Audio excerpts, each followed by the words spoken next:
Obedeça, façam o que te mandam. Primeiro obedeça seus pais, depois a religião, aí vem o professor que te prepara para obedecer ao chefe. Aceite isso. Casa, escola, depois casa, trabalho, até o dia que casa e cemitério. Ou não, não obedeça. Ninguém nem a nada. Mas espera aí, talvez essas duas visões sejam um pouquinho radicais. Será que não há uma terceira opção? Bem, vamos olhar a obra chamada Desobedeça, feita por Frederick Gross, professor de filosofia da Universidade de Paris, para tentar descobrir se há ou não uma terceira opção. Para Gross, obedecer é agir como uma automação, da forma que o mundo nos força a agir e somente por meio da desobediência mental podemos reafirmar a nossa humanidade.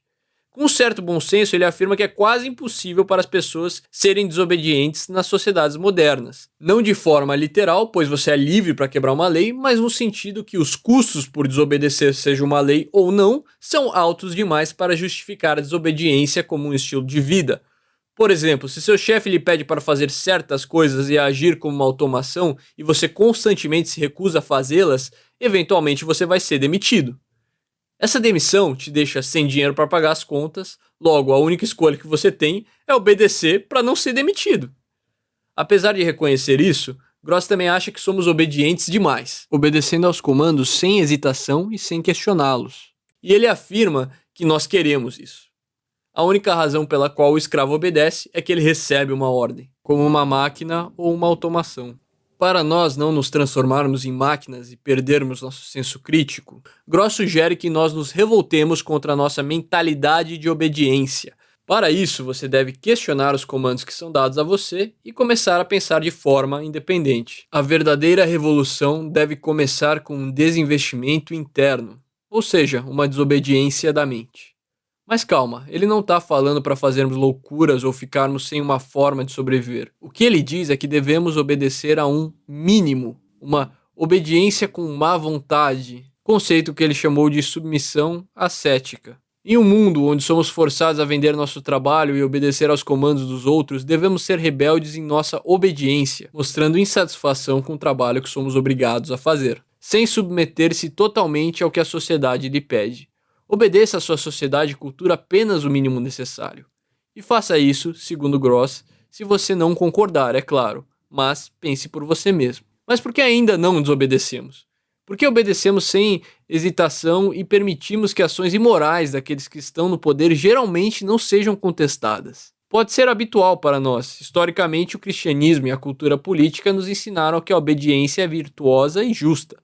Talvez seja porque precisamos de uma autoridade superior, porque no fundo não queremos ser livres. Não queremos o que era chamado pelo filósofo Søren Kierkegaard de liberdade existencial absoluta.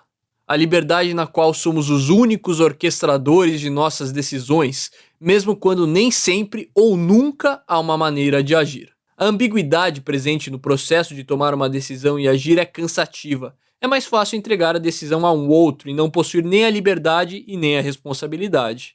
Assim é possível justificar qualquer ato, bom ou mau, com a frase "eu simplesmente obedeço às ordens". A obediência remove a responsabilidade e dá às pessoas o conforto de não ter que prestar contas a ninguém por suas ações. Usando como exemplo o julgamento do nazista Adolf Eichmann, que alegou que não tinha responsabilidade pela solução final, pois só administrava a logística dos trens que levavam os prisioneiros aos campos de concentração, Adolf concordou que a solução final era imoral, mas argumentou que havia feito um juramento de obediência e se desobedecesse teria ido contra o seu juramento. Para Gross, Eichmann estava se escondendo atrás de sua obediência para se isentar da responsabilidade de seus atos. Afinal, se ele realmente achava aquilo errado, ele poderia ter agido em uma capacidade de submissão ascética, mudando os horários dos trens com o intuito de causar confusão ou cumprindo suas ordens de forma lenta e ineficiente. Ou seja, ele poderia ter obedecido aos comandos, mas desobedecido em sua mente. Mas preferiu agir como uma máquina e não pensou. E foi acertadamente condenado porque fez a escolha da estupidez. Preferiu não pensar, não saber, não ver. Afinal, ainda somos responsáveis por nossa obediência, mesmo que não queiramos acreditar que somos. Para Gross, é preciso se reafirmar na desobediência.